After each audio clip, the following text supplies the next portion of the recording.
आप सब लोगों को कोई भी मोटिवेशनल स्पीकर जब कोई बात करता है या जब भी कोई मोटिवेशन देता है तो एक बात बताता होगा हमेशा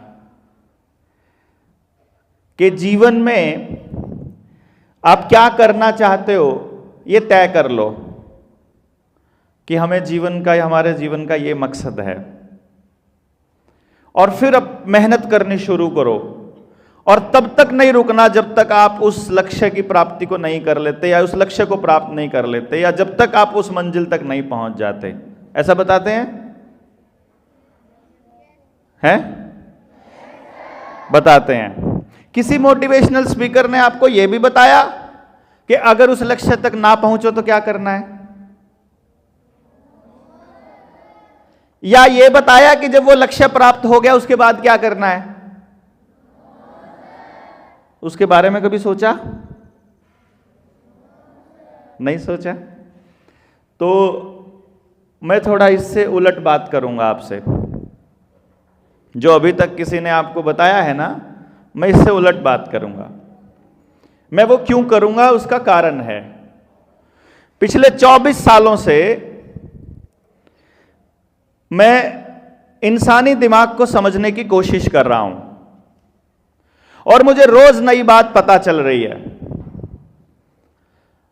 शुरू में जब मैं मां बाप को यह समझाता था कि आप अपने बच्चे को पढ़ाने के लिए इतना प्रेशराइज मत कीजिए, आपका बच्चा पढ़ने के लिए नहीं बना है, तो मां बाप बोलते थे कि हम नहीं पढ़ाएंगे तो क्या करें, इसको नौकरी तो पढ़ने से ही मिलनी है, इसको जो भी काम मिलना है इसको पढ़ने से ही मिलना है, इसका अगला एडमिशन भी पढ़ने से ही होना है। तो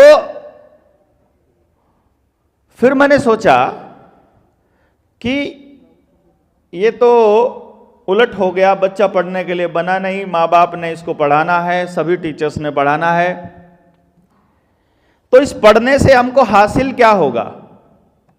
जो आप पढ़ रहे हैं ना, जैसे मैं अपने बेटे को बोलता हूं, मैं अपने बच्चे को बोलता हूं और उसको आपने नहीं मानना है क्योंकि आपके पास ऐसी व्यवस्था नहीं है जो मेरे पास है। मैं उसे बोलता हूं स्कूल में जा रहा है, पढ़ना नहीं है,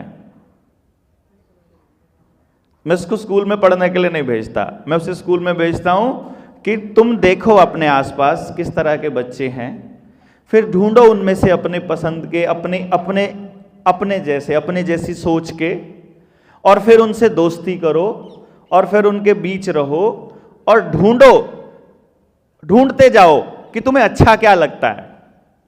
वो मुझे बोलता है मैं जीवन में करियर क्या चूज करूं।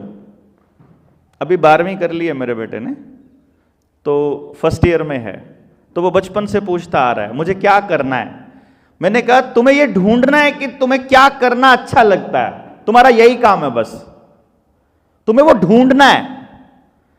तो तुम्हें आर्ट क्लास भी भेजना है, तुमने म्यूजिक क्लास भी ज्वाइन करनी है, तुमने डांस क्लास भी ज्वाइन करनी है, तुमने स्विमिंग भी ज्वाइन करनी है, खेल भी ज्वाइन करने हैं, खेल भी 3-4 ज्वाइन करने हैं, तुमको बोलना भी है, तुमको सुनना भी है, तुमको पढ़ना भी है, तुमको खाना बनाना भी ट्राई करके देखना है। इन सारे कामों में से ऐसा कौन सा काम है जिसको करने के बाद तुम समय और भूख को भूल जाते हो?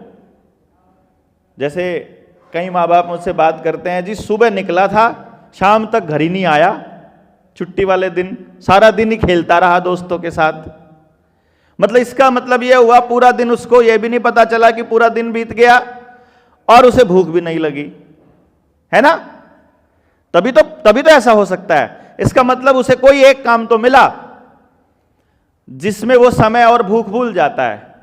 यदि मेरा समाज और आपके माँ बाप और ये टीचर्स और ये स्कूल और ये पूरी सिस्टम यदि इतना सुनिश्चित कर दे कि मेरे बच्चे को, मतलब आप सब मेरे बच्चे हो, यानी मेरे बच्चों को जो भी अच्छा लगता है उससे उसका जीवन कैसे चलेगा, बस इतना सुनिश्चित कर दें, तो फिर आपको मजबूरी में किसी की नौकरी करने की जरूरत नहीं पड़ेगी। इतना सुनिश्चित कर दें कि तुम कुछ भी करो, तुम्हारी रोटी का इंतजाम हो गया है, तुम्हें कोई किसी की नौकरी करने की आवश्यकता नहीं है, पूरा समाज तुम्हारे लिए खड़ा है।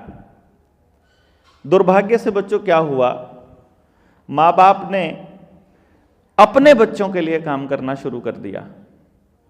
सबने अपने बच्चे के लिए स्कूल ढूंढना है, सबने अपने बच्चे के लिए ट्यूशन ढूंढनी है, सबने अपने बच्चे की कोचिंग का इंतजाम करना है, सबने अपने बच्चे की नौकरी का इंतजाम करना है।